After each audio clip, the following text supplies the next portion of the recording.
Hello, and welcome back to Keeping Up with Kristin. Today I want to talk to you about some legislative activity that's going on for OGA here as the summer comes to an end.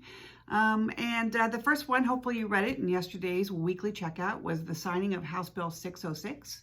This was the civil immunity bill where it addresses some protection, liability protection, for employers of all businesses against some frivolous or lawsuits that would come up against them as it surrounds the contracting of COVID-19.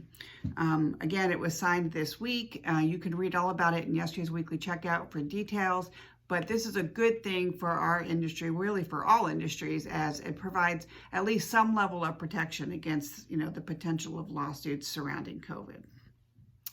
The big question, I think, on everyone's mind is House Bill 242. That's our auxiliary bill, or specifically plastic bags.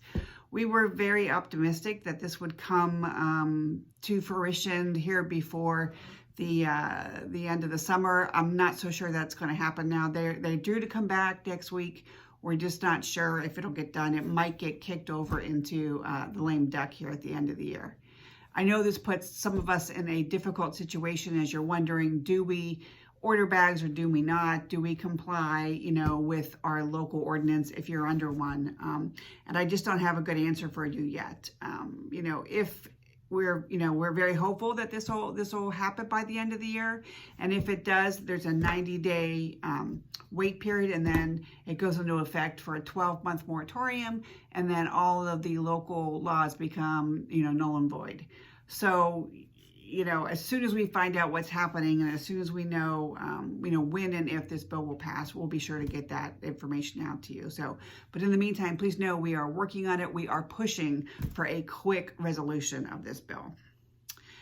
Next week, good news, we do have lots of alcohol bills that we have heard will come out of conference committee, specifically House Bill 160, but we've also heard some rumors that some other issues might be tagged along into that, things like alcohol delivery, Sunday sales, and other things surrounding the alcohol issues. So we will be looking and reporting on that next week.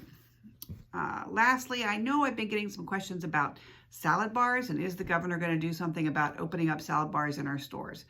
To be clear, nothing has changed. There are, salad bars are still not allowed in the retail setting. However, there are talks that, this may be changing, but until we get that word back from the governor, we encourage you to not open that salad bar or any kind of, self-serving station you might have. So, I think the governor's working on it, but, we need to just make sure that we get, clear guidance before we open those back up. Lastly, I want to tell you, the session will end likely next week, and then October, if they come in and out, is very, very iffy. My guess is they probably won't come back in until after the election. And then, of course, we're in lame duck, and it's probably going to be a very crazy lame duck for us. So what we are going to do is we're going to work with our legislative partners, Civic Point and Joe Ewig and Deb Hackathorn, and we're going to do a post-election recap. So that is going to be on November 19th at 10 a.m., all virtual. It's going to be a Zoom meeting. You can come on, you can ask your questions, you can hear the reports. I know it's a little bit of ways, but you can register. If you click in here, in the language here, you can go ahead and get registered. It's free to members. We just want to keep you up to date on what happens, at the election. So I know I threw a lot of information at you here today on this Friday morning, but you can always go to our website. We have a bill tracking document under the GR tab of our website, and this will tell you everything that we follow and what's going on. So look to that if you want any more information. And of course, you can always give me a call, and we'll try to bring you up to date. So with that, I know it was a lengthy one, but thanks for watching Keeping Up with Kristin.